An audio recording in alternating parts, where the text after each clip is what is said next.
ኔቶም በተመለከተ አሁን በኢራኑ ጦርነት ምክንያት ይበልጥ የጎላ መጣ እንጂ ትራምፕ የጦር ቃል ኪዳን ድርጅቱን አብዛኞቹን አባል ሀገሮች በሽሙጥ ማብጠልጠልና በነገር መጎነጥ የጀመሩት ገና ከ45ኛ ፕሬዝዳንትነታቸው ጊዜ አንስቶ ነው። ትራምፕ በቅድሚያ አውሮፓውያኑን በነገር መጎነጥና ማብጠልጠል የጀመሩት አብዛኞቹ የጦር ቃል ኪዳኑ የአውሮፓውያን ሀገሮች በቂ የጦር ወጪ አይመድቡም፣ በዚህ ረገድ ግዴታቸውን እየተወጡ አይደለም በሚል ነበረ። ይህን ተከትሎም ብዙዎቹ የአውሮፓ የቃል ኪዳን ድርጅቱ አባል ሀገሮች ጉድለቱን ለማጥበብ ፈጥነው ነው ወደ ጦር ወጪ ማስተካከያው የገቡት።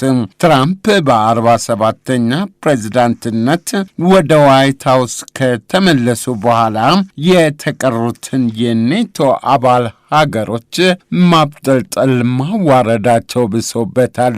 የኢራኑ ጦርነት ከተቀሰቀሰ ወዲህ ደግሞ ነቀፋ ማንጓጠጣቸው እየሰላ መጥቷል።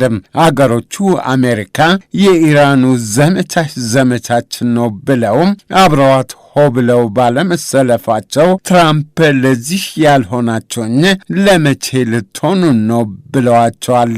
አውሮፓውያኑን በቅያሜ ለእኛ ካልቆማችሁልን እኛም በማንኛውም ሁኔታ ከእናንተ ጋር አንቆምም ሲሉ ተናግረዋል። የአሜሪካው ፕሬዝዳንት ትራምፕ የኔቶ አባል ሀገሮችን ለመርከቦች ሰላማዊ ምልልስ የሚያግዙ የጦር መርከቦቻቸውን ወደ ሆርሙዝ የባህር መተላለፊያ ወሽመጥ ላኩልን ቢሏቸውም አውሮፓውያኑ ሰምቶ እንዳልሰማ አይነቶች ሆነዋል። ትራምፕ በአውሮፓውያኑ የኔቶ አባል ሀገሮች ላይ ቂማቸው እየበረታ ነው፣ ከንቀት ጭምር። ቀድሞ ነገር እናንተ መጣችሁ ቀራቸው፣ ምን ልትሰሩልኝ ነው ሲሉ አብጠልጥለዋቸዋል። ድርጅቱም ያለ አሜሪካ ተሳትፎ ኔቶ ማለት የወረቀት ላይ ነብር ነው ብለውታል ትራምፕ። ከዚህም አለፍ ብለውም አገራቸውን ከጦር ቃል ኪዳን ድርጅቱ አባልነት እንደሚያስወጧት በተደጋጋሚ መዛታቸውን ኤምኤስኤን አስታውሷል።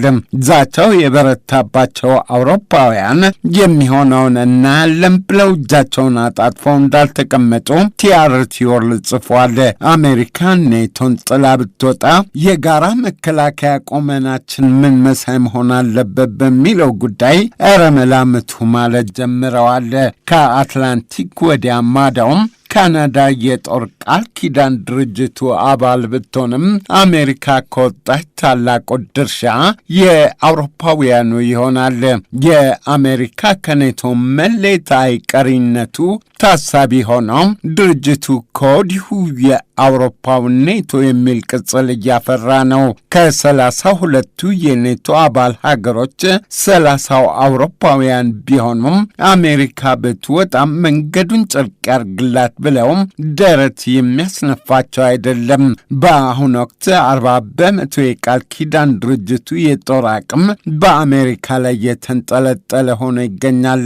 ካለ አሜሪካ አውሮፓውያኑ በጦር አቅም ራሳችንን እንችላለን ቢሉ እንኳ ይሄ በአንድ ጀንበር የሚሆን አይደለም። ቀደም ሲል የጦር ቃል ኪዳን ድርጅቱ ዋና ጸሐፊ ማርክ ሩተ ያለ አሜሪካ የኔቶ ወታደራዊ ቁመና የኔቶ አይሆንም ማለታቸው በአልጀዚራ ዘገባ ሰፍሯል። አውሮፓውያኑ ኔቶን በራሳቸው ወቅታዊ አቋም ለመቃኘት በአህጉሩ በአሜሪካውያን እጅ የሚገኘውን የጦር አመራር በእጃቸው ማስገባት ይጠበቅባቸዋል። በአንድ ጀንበር የሚሆን ግን አይደለም።